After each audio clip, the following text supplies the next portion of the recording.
everyone, it's Elston here, and here is part 3. I don't know why I keep on clapping like that. Here is part 3. This is going to be the Gladiators of the Painting an Empire series.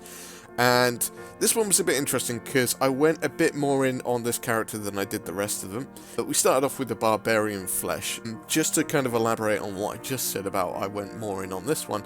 This one I put effort into blending, getting muscle tones, going backwards and forwards a fair bit. When I did the rest of the unit, I didn't do anything like that. I actually just used an airbrush and did top-down tones over it, using the same kind of base colours, but I didn't go back in and tidy up a lot of the stuff. It was more just a case of that's it, and then did all the metal work and the leather work and all the other bits. So Barbarian Flesh basically goes over all the flesh areas, as you can imagine.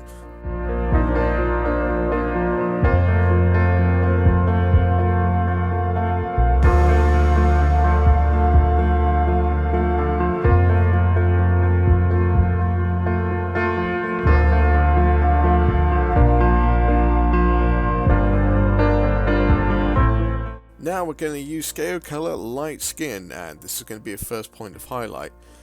This is a interesting paint. If you've never used it before, I'd definitely say test this out first before you do. It comes out rather thick, but if you thin it down, it goes incredibly thin. It is a bit of a balancing act. However, it comes out very matte, which is very nice for blending. So yes, if you haven't used the scale color range before, do test it out before you try it. However, I think it gives awesome results.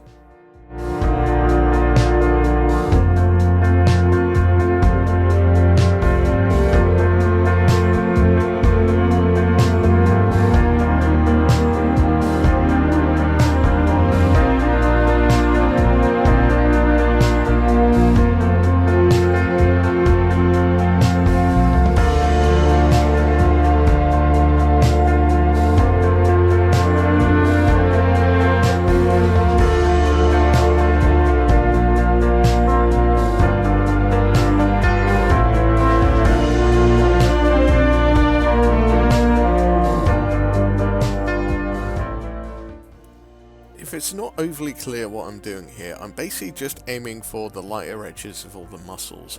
So as you can see, I'm leaving the recesses, the original Barbarian Flesh, and we're just highlighting up. If you need to, go back and do a second coat of this to increase that sort of gradient between the light and the dark tones.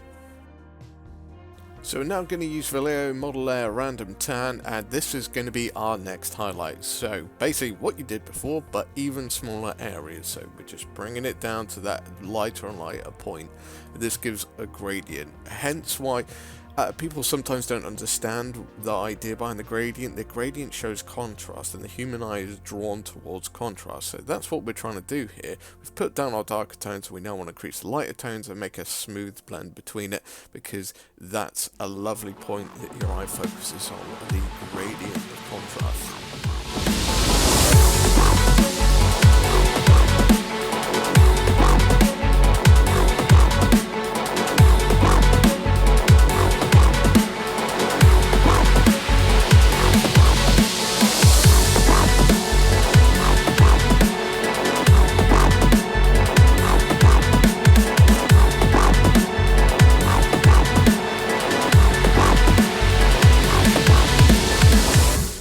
Now we're going to use scale color pale skin, and again we're going for that even lighter highlight.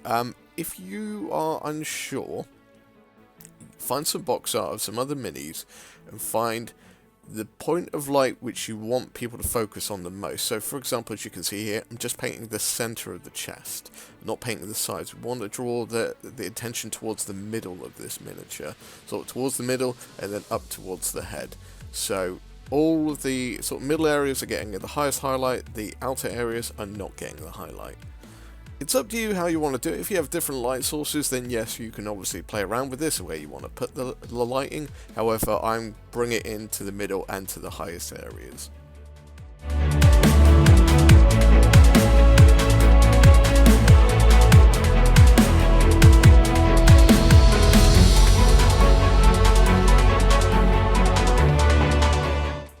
Okay, now we're coming in with Scale Color Indian Shadow, and this is going to define some of our sort of shades and recesses in our shadows. We can use strong lines, or we can actually just use a glaze to just reinforce the shadows. We've done the highlights, and now we're going to reinforce the dark areas to give us even more contrast.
Okay, now we're coming in with some contrast paint to Basilicanum Grey. And this, I forgot to film, but basically paint it all over his netting and his sort of loinclothy style thing going on, skirt, paterges, whatever. I'm also painting on this little wristband fabric cloth thing. I'm going to make it purple as it's the overall underlying theme of the army, so it has an element of purple there. Now we're going to use Scale Color Contrast Skeleton Horde, and this is going out all over his leg strappings? Things? He's got fabric all wrapped around his legs and his arms, so we're going to put that all over that.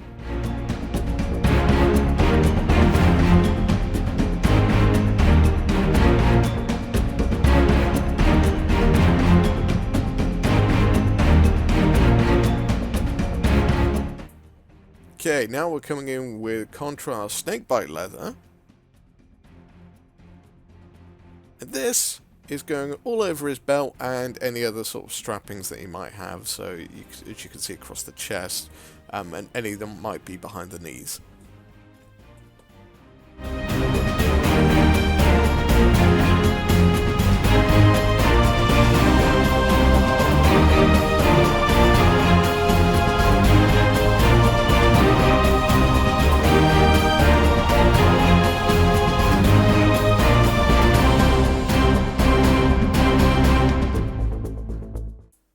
So, now we're coming back in with some more Citadel Color Contrast Wildwood, and this is going all over what I thought was a pike originally, but I realised it's actually a trident. I thought there might be another word for it, but as far as I know, that's a trident. So yeah, we're going to paint his trident staff with Wildwood.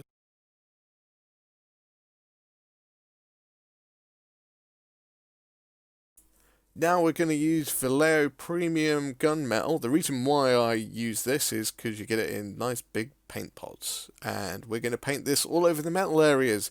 That include the sort of shield guard, the shoulder guard, the helmet, the trident head, any bits on the belt, any sort of knives or bits and bobs that are lying around. It doesn't have a lot of metal in it, so it doesn't take a massive amount of time. But yeah, just make sure it's a good solid coat. And luckily, because he's got a faceplate thing, then we don't have to worry about face this time round, which is all good.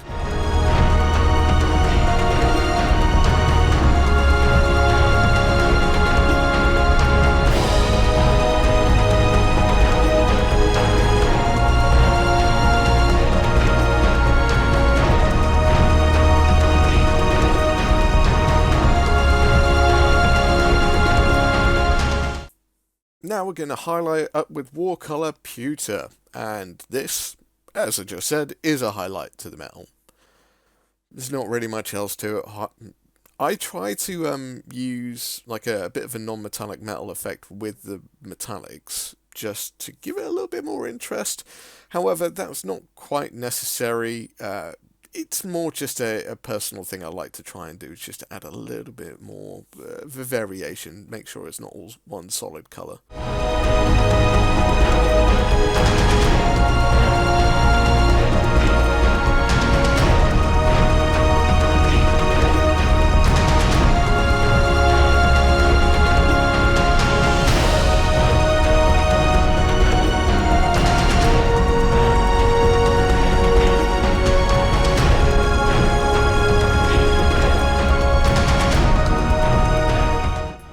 Now we're coming in with Warcolor Metallic Silver, and guess what? We're highlighting again. So again, go for the highest areas. If you're feeling brave, try the non-metallic metal with metallic effects. Give it a go, it does make it quite interesting. However, you're just looking to highlight up the metal areas and effectively do a bit of edge highlighting. You don't need to really plaster this one on.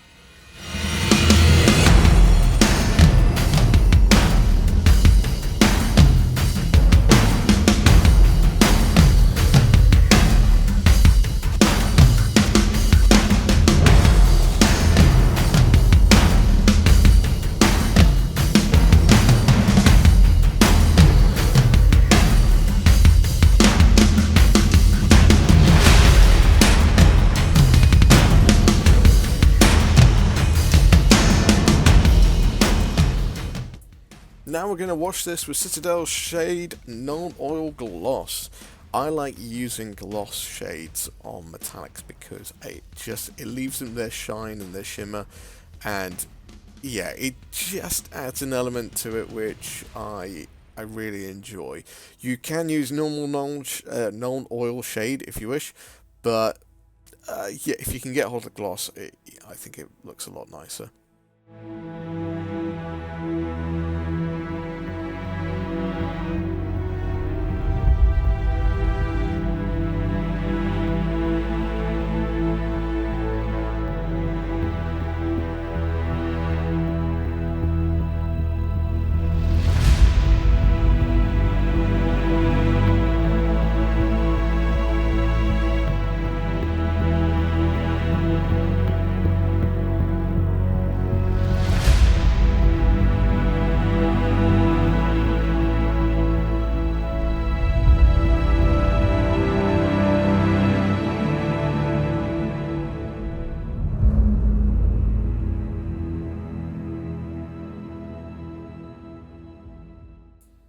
We're now using Iraqi Sands, and this is going to be the highlight layer to the khaki.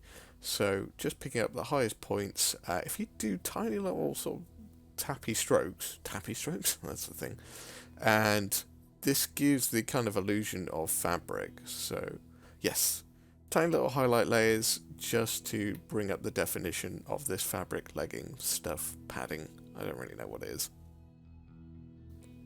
Now we're going to use scale colour mauve white, and we're going to highlight even more because I really didn't feel like this was enough.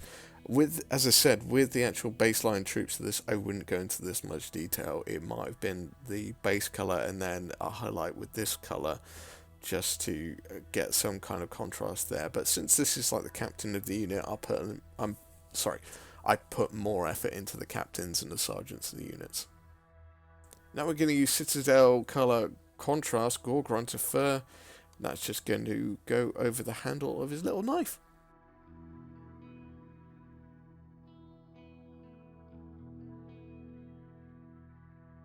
I also felt with the mauve white I was going to highlight up the loincloth thing that he's got going on. This is quite thinned down, so it comes out a bit greyish, but it's quite a nice highlight for that. Now we're going to use Nagaroth Knight, and this is going to go over the little wristband thing that he's got going on there.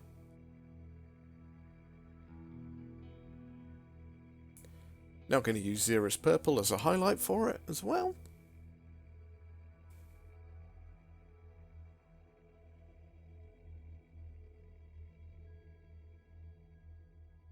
and a bit of Genestealer purple as well to give the final highlights.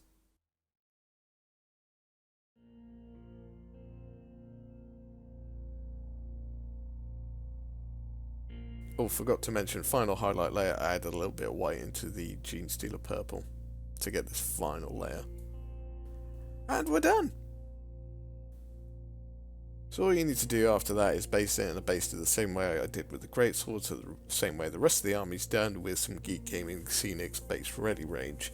And here is our finished captain. As you can see in the background, he's got some buddies going to join, and this is the Gladiator unit. I have no idea what they're actually being used for in fantasy, but it's quite a cool unit, and it's really interesting because there's a lot of skin on this, whereas the rest of the army is mainly armor and cloth. This is more metal and skin, which is kind of cool to see. It's a nice differentiation, I think that's a word, in the rest of the army. So this is quite a cool unit. Here are the Gladiators. If you enjoyed it, stay tuned, there's more on the way, and hopefully we'll see how the rest of this Empire army shapes up. Until then, see you again. Bye bye.